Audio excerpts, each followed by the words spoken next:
देखिए, तो जैसे कि आप सबको पिछले कई दिनों से हम भूकंप और त्वरित पर एक सामान्य भाषा में हम चर्चा करते आ रहे हैं। तो आप लोगों को बिना हेजिटेशन का, बिना डर का, आपने जो सीखा है वो किताबी लैंग्वेज से नहीं, आपने जो सीखा है, आप अपने दैनिक जीवन में जो महसूस करते हैं, आपको दैनिक जीवन में जो डर उत्पन्न होता है, आप अपने दैनिक जीवन में जो आप बचाव कर सकते हैं, जो आप करते हैं वही बताना है। ठीक है? तो सामान्य भाषा में जब जैसे बिजली उत्पन्न होती है, त्वरित उत्पन्न होती है, तो क्या क्या करते हैं हम? कान ढकते हैं, बेवजह हम बाहर नहीं जाते हैं, क्योंकि जब बादल गरजता है, ठनका ठनकता है, आवाज़ आती है, तो वो हमें संकेत देती है कि आप लोग सावधान हो जाइए। ठीक है? तो सावधान हो जाते हैं, सब अपने अपने घर में चले जाते हैं, है ना?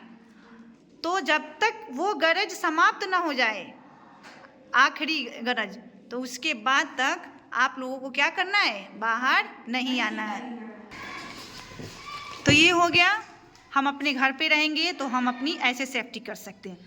और इसके अलावा आप बिजली से सावधान रहेंगे, इलेक्ट्रिक के कोई चीज़ें, तार वायर ये सब नहीं छुएंगे, फ़ोन नहीं चलाएंगे, फ़ोन स्विच ऑफ कर देंगे। और उसके बाद में जो लाइट्स का जो हमारा मेन चेंजर होता है उसे हम क्या कर देंगे? बोलो साहब, क्या कर देंगे? ऑफ कर देंगे। ये हो गया हमारा त्वरित का। ठीक है? और ये बाहर में है कि बाहर में अगर आप हैं कहीं, तो बिजली अगर चमक रही है, तो अगर हम खुले स्थान पे हैं, तो हमें क्या करना है? उस स्थान पे हमें ज़्यादा बड़े पेड़ों के पास नहीं रहना है, छोटे पेड़ का हम आश्रय लेंगे। उसके बाद में अगर गाड़ी में हैं तो गाड़ी का खिड़की दरवाज़ा हम बंद कर लेंगे, या ज़्यादा आंधी तूफान या ज़्यादा अगर हानि लगे तो हम गाड़ी को रोक सकते हैं। अब हम भूकंप के बारे में जानेंगे। भूकंप में जैसे कि बताया गया है कि पृथ्वी की हमारी 4 परतें हैं। सबसे जो हमारी आंतरिक परत है, जो सबसे अंदर वाली, उसे हम कहते हैं आंतरिक परत। फिर उसके बाद हम कहते हैं बाह्य परत। फिर उसके बाद में हम क्या कहते हैं उसको? प्रवार। फिर उसके लास्ट वाला क्या है? भूपर्पटी, जिस पर हम सब क्या करते हैं? ठीक है, रहते हैं। उसके बाद में ये जो जब चारों परतें क्या करती हैं? परिक्रमण करती हैं, घूमती रहती है, घूर्णन करती हैं। ये घूर्णन के दौरान एक दूसरे में टकराती हैं, और इसी टकराव के कारण क्या होता है? भूकंप होता है। तो ये हमारा भूकंप का। अब ये कहानी या मीथ आप लोगों को हटा देना होगा कि शेषनाग क्या रखे हैं? शेषनाग अपने सर पे जब पृथ्वी रखे हैं वो हिलते हैं तो क्या होता है? भूकंप आता है। या फिर एक और मीथ है कि वो सींग पे रखे हुए हैं। हाँ, मतलब बहुत तरह की है जो हमारी दादी नानी ऐसे कहानियाँ सुनाती हैं, और जिसे हम लोग मीथ मानकर, उसे सच मानकर आते हैं। अगर अब आप लोग के घर में कहा जाएगा कि ऐसा है, तो क्या आप लोग बता सकते हैं ना कि नहीं नहीं ये गलत बात है, भौगोलिक दृष्टि से ये सब कुछ हमारा अलग है और ऐसे ये नहीं होता है। अब इसकी तीव्रता को, अब जैसे भूकंप आया तो हर चीज़ को मापने के लिए लीटर मीटर हर चीज़ का एक यंत्र बनाया गया है। उसी तरीके से क्या बोलते हैं कि भूकंप को मापने के लिए यंत्र बनाया गया है। ठीक है? और उसको हम जिस पैमाने से मापते हैं उसको कहते हैं सिस्मोग्राफ कहते हैं। इसमें में भी इसका रिएक्टर स्केल जो है, इसका लाइन बनाया गया है कि इतना से इतना होगा तो ये होगा, इतना से इतना है तो ये है। 0 से 2 होता है तो वो कुछ नहीं, हल्का फुल्का होता है। 2 से अपना 3 4 ऐसे ऐसे हुआ, 5 तक अगर आए तो कुछ नहीं होता है, मतलब हिल डुल के थोड़ा ताला चाबी टेबल कुर्सी चेयर थोड़ा मोड़ा हिल डुल के थोड़ा आदमी रह जाता है।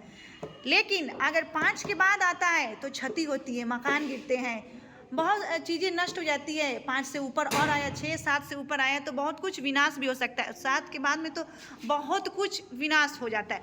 और इसी के दौरान सबसे इसमें बताया गया था, आप लोगों को बताई भी हूँ कि 2001 में एक भूकंप आया था। किसी को याद है कि वो कहाँ आया था? 2001 में आया था। वो बहुत ही विनाशकारी भूकंप था। तो जाहिर सी बात है कि वो 7 से ऊपर रहा होगा, 7 के आसपास रहा होगा, है ना, साथ रहा होगा तभी तो वो विनाशकारी हुआ। ठीक है, वो हो गया।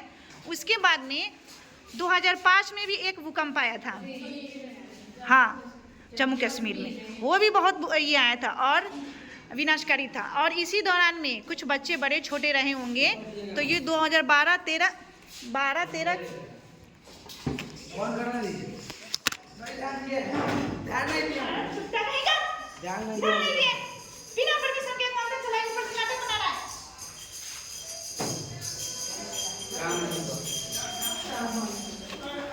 तीर मारना है इनको, पढ़ना लिखना नहीं है, एक खुद नहीं पढ़ना है, दूसरा पढ़ा उसमें डिस्टर्ब आगे कर रहा है।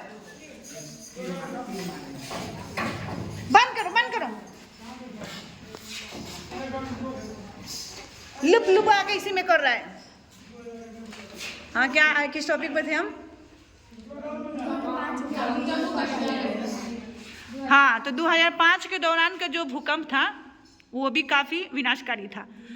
और जो आप लोग अभी छोटे रहे होइएगा, जब 2012, 13 या 14 के बीच में, उस टाइम भी काफ़ी भूकंप आया करता था, महीनों तक चला था।